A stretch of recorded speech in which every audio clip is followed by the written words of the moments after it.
Hi there, welcome back to another of the Small Rambles videos with me, Tobe Allen, writer and mental health advocate. I'm also one half of the BARROW Podcast, the show that I do with my mum where we talk about divorce, dysfunctional families and mental illness while writing a memoir together. A little while ago I did a solo episode of the show, which is the first one that I've done. There'll be others. In fact, another one might have already come out by the time this comes out. But I was looking at the book The Uptown Local by Corey Leadbeater. And in that episode, and I encourage you to go check that episode out, but in that episode I was talking about suicide for not for the whole episode, but a portion of it. And I read a extended quote from the writer David Foster Wallace, where he depicts, suicidality and mental illness. And he writes kind of a summation of it, or a summary of it rather, that is, it's really sharp. It's really emotionally intelligent. It's empathetic, of course. And, it gets it across to people about like, hey, unless you've been in this position, you really don't know what it's like.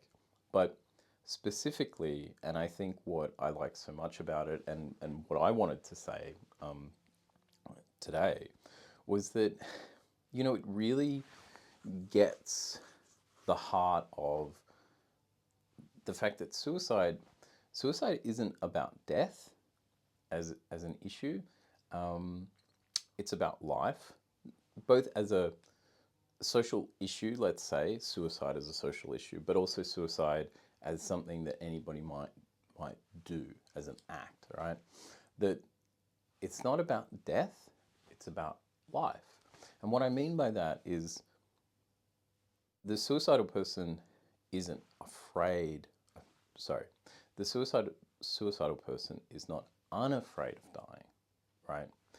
They're afraid of the life they're living, or the life they're living is causing them pain, right?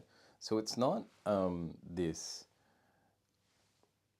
people who commit suicide don't understand mortality, or they don't respect death, or they don't fear death, or any of that stuff.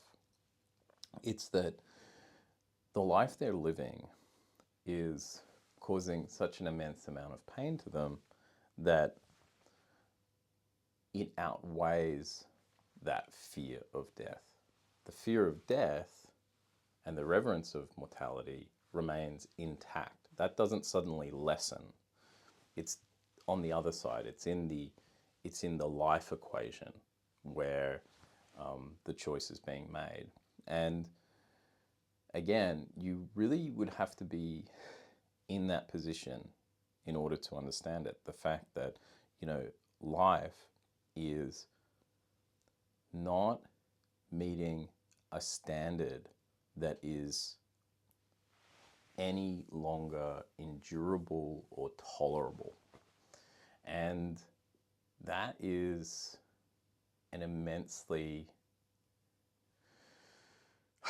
it's a horrible thing to consider. It's very painful to consider that, and it's it's sad, right? And I just wanted to sort of say that, I guess, as someone who has been in a position to, want to stop living. And again, it's not wanting to die, it's wanting to stop living.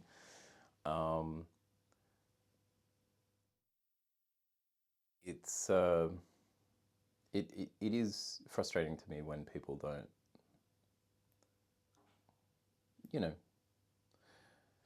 the way that some people talk about it is frustrating. It's like, oh, you're not afraid of dying? It's like, yeah, you're definitely afraid of dying. Like, that doesn't go away. And I also, was somebody who lost a close friend, best friend, probably at that time, like my closest friend, to suicide. And we were, I think, 20, 21 years of age. And that's a very hard thing to contemplate. You know, to go back there and visit that period of time and sort of, you know, it happens, and the effects are ongoing. You know, I don't, in some ways, I don't think I've ever gotten over that. But I also, as much as I can, I also believe that I understand why he did that. And again, because the thought of living, not the thought of dying, but the thought of living was unimaginable. And yeah, it felt, presumably, and having known him very, very well, I would say it felt necessary to do. So, yeah, I re-listened to that episode, which I suppose is a little egotistical to listen to your own podcast. I don't know, but I did listen to the episode again, and just thought I should do one of these videos on that particular thing. So yeah, suicide isn't about death, it's about life.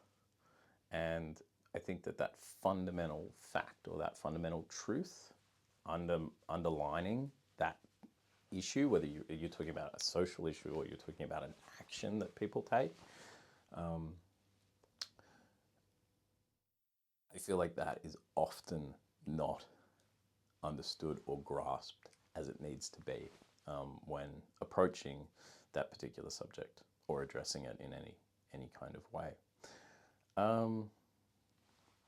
Feel free to comment if anything I've said resonates, or you'd like to add your own story. And if you find what I've said here interesting, indeed anything I say on the Small Rambles videos interesting, then you will definitely like the Barrow Podcast. Further information and links can be found in the description to today's video, as well as on the homepage to this YouTube channel. See you next time. Thanks for listening. Thanks for watching. Bye.